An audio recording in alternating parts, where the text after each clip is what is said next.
ஏற்கனவே தமிழகத்தில் தலை குனிஞ்சு போச்சு.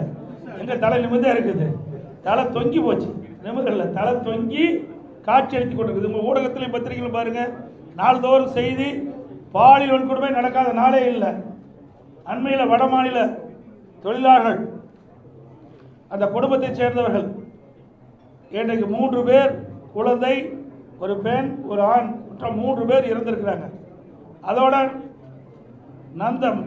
நந்தனம் அரசு கலைக்கல்லூரியில் அங்கே வந்து ஒரு கேண்டீனில் வேலை செய்கிற ஒரு பெண்மணியை அங்கே இருக்கின்ற கேண்டீன் முதலாளி மற்றவருடைய நண்பர்கள் பல பேர் பாலியல் வன்கொடுமை செஞ்சு இன்றைக்கு தமிழகம் ஒரு மோசமான நிலைக்கு தள்ளப்பட்டுக்கிட்டது.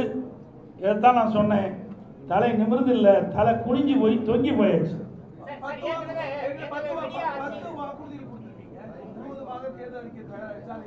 அதாவது படிப்படியாக தேர்தல் அறிவிப்புகள் பொதுமக்களிடத்திலும் வரப்பட்ட கோரிக்கையின் அடிப்படையில் இந்த அறிவிப்பு வெளியிட்டிருக்கு.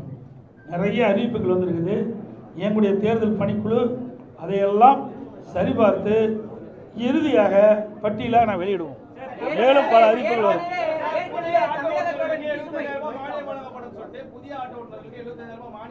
அது வரும் வருங்க, அதில் அறிவிப்பில் எல்லாம் வரும், ஒவ்வொரு அறிவிப்பாக வரும். இன்னைக்கு ஏய் தம்பி கட் ஆகிட்டுறான். ஏற்கனவே நாங்கள் அறிவித்ததெல்லாம் ஒவ்வொன்றா அறிவிப்பு வரும். ஏற்கனவே நாங்கள் அறிவிச்சாச்சு, அதெல்லாம் தேர்தல் அறிக்கையில் இடம்பெறும். அது மட்டும் இல்லை, இன்னும் ஆட்டோ ஓட்டுநர்கள் இன்னும் சில கோரிக்கைகள் வச்சுருக்கிறாங்க. அந்த கோரிக்கையிலும் என்னுடைய பரிசீலனை இருக்கிறது. அதுக்கெல்லாம் இறுதி வடிவம் கொடுத்து அந்த ஆட்டோ ஓட்டுநருடைய கோரிக்கைகள் இணைத்து அதோட அறிவிக்கப்படும்.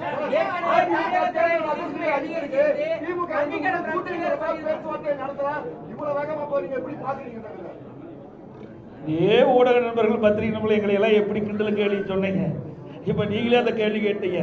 2 மாதத்துக்கு முன்பு இதே திரு ஸ்டாலின் அவர்களும் அவருடைய கட்சியை சேர்ந்தவர்கள்லாம் சில அறிவிப்புகளை வெளியிட்டாங்க. ஊடகத்திலையும் பத்திரிகையில் வந்தது. எடப்பாடி பழனிசாமி கடையை விரிச்சு வச்சுக்கிட்டு இருக்காரு, அங்கே யாருமே கூட்டணிக்கு போகல அப்படின்னு சொல்லிட்டு இருந்த காலம் போய் இப்பொழுது அனைத்து இந்திய அண்ணா திராவிட முன்னேற்ற கழக தலைவரும் தேசிய ஜனநாயக கூட்டணியும் ஒரு பலம் வாய்ந்த கூட்டணியை அமைச்சாச்சு. இந்த கூட்டணியில் இன்னைக்கு அதிமுக, பாரதிய ஜனதா, பாட்டாளி மக்கள் கட்சி மற்றும் டிடிவி அவர்களுடைய அம்மா மக்கள் முன்னேற்ற கழகங்கள்லாம் இணைஞ்சிருக்குது. இன்னும் சில கட்சிகள் இணை இருக்கின்றன. ஏற்கனவே தேசிய ஜனநாயக கூட்டணியில் பல கட்சிகள் இருக்கின்றது. இப்பொழுது தமிழகத்தில் கூட்டணி என்று சொன்னால் அனைத்து இந்திய அண்ணா திராவிட முன்னேற்ற கழக தலைமையில் அமைக்கப்பட்ட கூட்டணி தேசிய ஜனநாயக கூட்டணியோடு அங்கமைக்கின்ற எங்களுடைய கூட்டணி தான் பலம் வாய்ந்த கூட்டணி.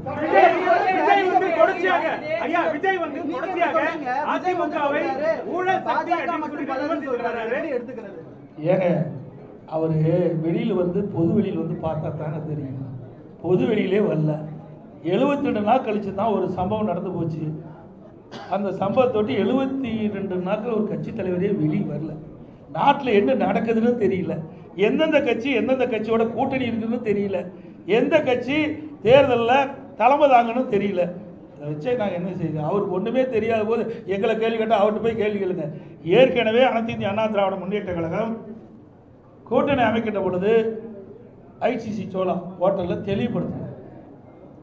மரியாதைக்குரிய மாண்புமிகு உள்துறை அமைச்சர் திரு அமித்ஷா அவர்கள், நானும் எங்களுடைய மூத்த நிர்வாகிகள் எல்லாம் கலந்து கொண்டு முதல் பேட்டியிலே சொன்னார், அனைத்து இந்திய அண்ணா திராவிட முன்னேற்ற கழகம் தேசிய ஜனநாயக கூட்டணி இரண்டும் இணைந்து புதிய கூட்டணி அமைச்சிருக்குது.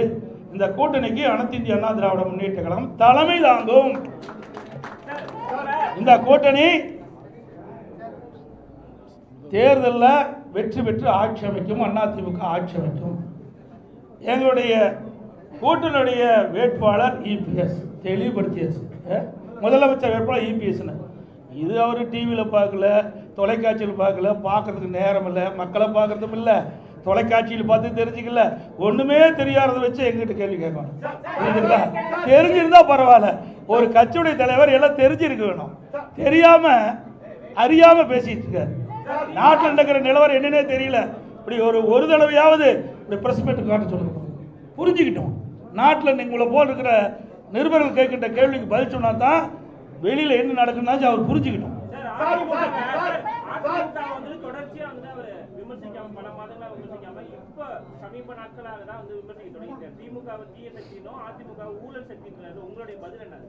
சார் ஊழல்னா என்னன்னு எனக்கு தெரியலையே.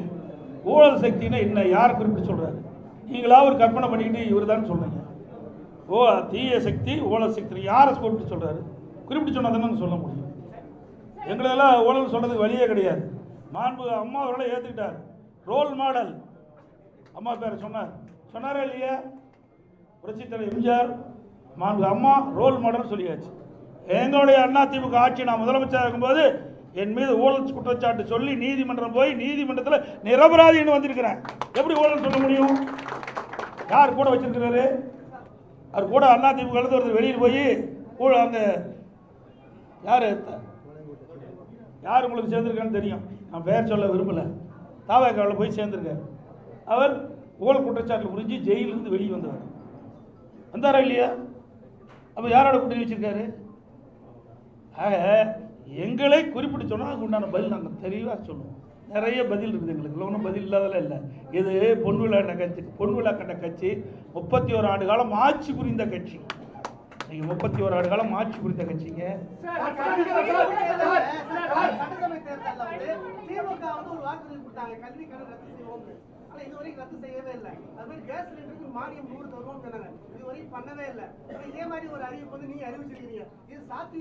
நாங்கள் சாத்தியமா இருக்கிற காரணத்தால தான் அறிவிக்கிறேங்க. இதை நீங்க கேட்கிற கேள்வி அங்க கேட்கணும், யாரும் கேட்கவே மாட்டேங்கிறீங்க. நானும் பல தடவை பார்க்குறேன், தொலைக்காட்சி நண்பர்களா அவர் நடந்து போகும்போது முக்கியமான கேள்வி கேட்க மாட்டேங்கிறீங்க. ஒரு அப்படியே ஏதோ சொல்லிக்கிளி கொடுத்து கேள்வி கேட்கல நமக்கு தெரியல. ஆனால் இந்த கேள்வி அங்கே கேட்க வேணும். எங்களை பொறுத்த வரைக்கும் நான் கொடுக்கப்பட்ட வாக்குறுதியை பெரும்பாலும் நிறைவேற்றி கொண்டு தான் இருக்கிறேன். அதில் எந்த மாறுபட்ட கருத்தும் கிடையாது. எங்களுடைய தலைவர்கள் ஏற்கனவே எங்களுடைய தலைவர்கள் இருந்தாங்க, புரியுதுங்களா? எனக்கு மாண்பு அம்மா இருந்தாங்க, புரட்சி தலைவர் எம்ஜிஆர் இருந்தாங்க. சொன்னது கொடுக்கப்பட்ட வாக்குறுதியை செயல்படுத்துகிறோம். மக்கள் நன்மை கிடைக்கக்கூடிய திட்டங்களையும் நாங்கள் அறிவிச்சாங்க.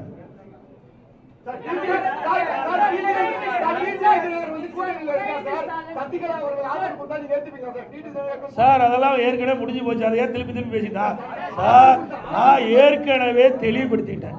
திருப்பி கீரல் விழுந்த ரெக்கார்டு மாதிரி கேட்காதீங்க. அதெல்லாம் ஏற்கனவே முடிந்து போன கதை. அதை திருப்பி பேச வேண்டிய அவசியம் இல்லை. உங்களுக்கு பத்திரிக்கை ஊடகத்துக்கு விறுவிறுப்பான செய்தி வேணும், அதனால சொல்றேன். இனி இது மாதிரி கேள்வி கேட்காதீங்க. நான் ஏற்கனவே தெளிவுபடுத்திட்டேன்.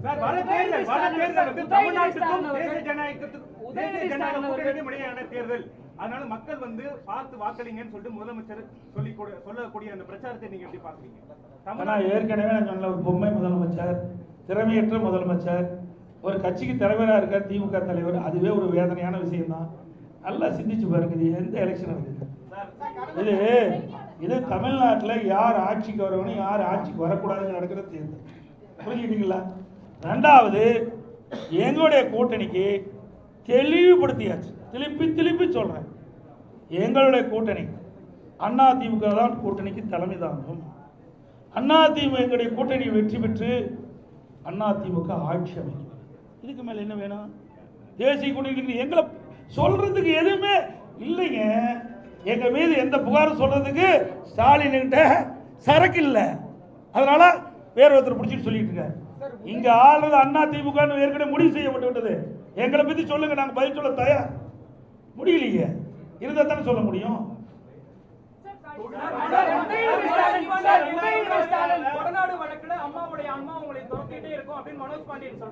அதனாலதான் ஆன்மா துரத்தங்காட்டி தான் அங்க ஓடிட்டு. ஆன்மா யாரை துரத்தது பார்த்தீங்களா? உண்மையா இருக்கிறீங்களா? எங்களை ஆசீர்வாதம் பண்ணிட்டு இருக்குது அம்மா. அதனால இங்க இருந்துட்டு இருக்கிறோம். இங்க இருக்கின்றவர்கள் யாரெல்லாம் தவறு செய்தார்களோ, யாரெல்லாம் இந்த இயக்கத்துக்கு துரோகம் செய்தார்களோ, அம்மாவுடைய ஆன்மா அவர்களை ஆட்டி படைச்சிட்டு இருக்குது.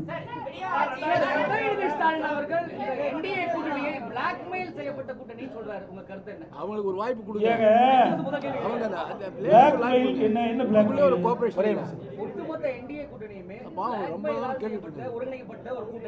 என்ன அவரு அதான் சொல்ற, அவரு நினைச்சுக்கிட்டு கேட்கிற கேள்விகளை என்கிட்ட பதில் கேட்காதீங்க. அவரு தான் திருப்பி கேட்கணும். அதிமுக ஏன்னா ஒரு தேசிய அளவில் இருக்கிற ஒரு கூட்டு கட்சிங்க. முதல்ல புரிஞ்சுங்க, தேசிய அளவில் இருக்கின்ற கட்சி தேசிய ஜனநாயக கூட்டணி நாட்டை ஆளுகின்ற கட்சி. புரியுதுங்களா? அந்த நாட்டில் இவர் இருக்கார். ஸ்டாலினும் இந்தியாக்குள்ள தான் இருக்கிறார். தமிழ்நாடுங்கிறது ஒரு மாநிலம் தான். பல மாநிலங்கள் ஒன்றாக இணைந்து அந்த மாநிலத்தில் ஆட்சி புரிகின்றவர் தேசிய ஜனநாயக கூட்டணி. அவர் இந்தியாவில் மறந்துட்டு பேசுறார். வேற மாநிலத்தை மேல நாட்டில் இருக்க மாதிரி பேசிட்டு இருக்காரு. புரிஞ்சுங்களா? அவரும் இந்த நாட்டில் தான் இருந்துட்டு இருக்காரு. ஏன் அடிக்கடி கடிதம் எழுதுறாருல்ல? மீனவர் காணாமல் போனால் கடிதம் எழுதுறாருல்ல? எதுக்கு எழுதுறாரு? அந்த அதிகாரம் யார்கிட்ட இருக்குது? மத்திய அரசாங்கத்தான் இருக்குது. வேணுமென்றே திட்டமிட்டு பேசுவதற்கு ஒன்றும் இல்லை. அதனால இப்படிப்பட்ட அவதூறு பிரச்சாரத்தை பரப்பிட்டு வர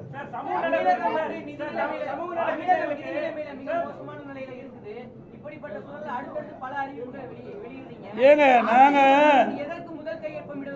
₹1 வருமானம் இல்லாத போதே ஆட்சி செய்த கட்சிங்க அதிமுக கட்சி. கொரோனா காலத்தில் எங்களுக்கு என்ன வருமானம் வந்தது? ₹1 வருமானம் கிடையாது அரசாங்கத்துக்கு.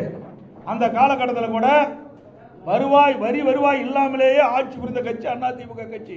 அதனால வரி வருவாய் பெருக்கி உயர்த்தி நாங்கள் அறிவிக்கின்ற திட்டங்களுக்கு தேவையான நிதிகளை உருவாக்குவோம். கொடுக்கப்பட்ட வாக்குறுதியை நிறைவேற்றி தருவோம். அதெல்லாம் பிறகு சொல்லுவோம் சார். இன்னும் நாள் இருக்குது. இப்பவே சொல்லிட்டு இன்னும் 1 வருஷம் இருக்குல்ல, இன்னும் ஒரு 2 மாசம் இருக்குல்ல.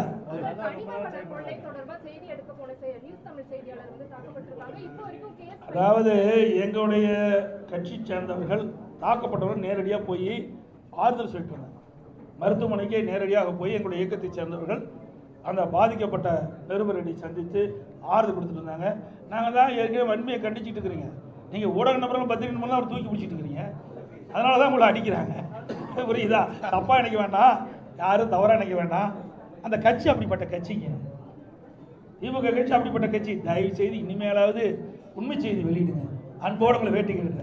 உங்களுக்கு ஒரு பாதுகாப்பு கொடுக்குற கட்சி அதிமுக கட்சிங்க. நீங்க திமுக கட்சிக்கு எப்பொழுது பார்த்தாலும் எங்களை பத்தி தான் குறை சொல்லிட்டு இருக்கிறீங்க. இருமுனா குறை சொல்றீங்க, துப்புனா குறை சொல்றீங்க. ஆனா திமுக பத்தி ஒரு குறையும் எந்த தொலைக்காட்சியிலும் வருவதில்லை, எந்த பத்திரிகையிலும் வருவதில்லை. அதனாலதான் அவங்க தைரியமா இப்படிப்பட்ட தாக்குதலில் ஈடுபடுறாங்க. நீங்க உண்மை செய்தி வெளியிடுங்க. மக்களே உங்க பக்கம் இருப்பாங்க. உங்களுக்கு மக்களே முழு பாதுகாப்பு கொடுப்பாங்க. இருந்தாலும் அனைத்து இந்திய அண்ணா திராவிட முன்னேற்ற கழகத்தை பொறுத்த வரைக்கும் உங்களுடைய ஊடக நண்பர்களுக்கும் பத்திரிகை நண்பர்களுக்கும் நிருபர்களுக்கு எப்பொழுதும் பக்க பலமாக இருப்போம். எந்த மாற்று கருத்தும் கிடையாது. அனைவருக்கும் நன்றி, வணக்கம்.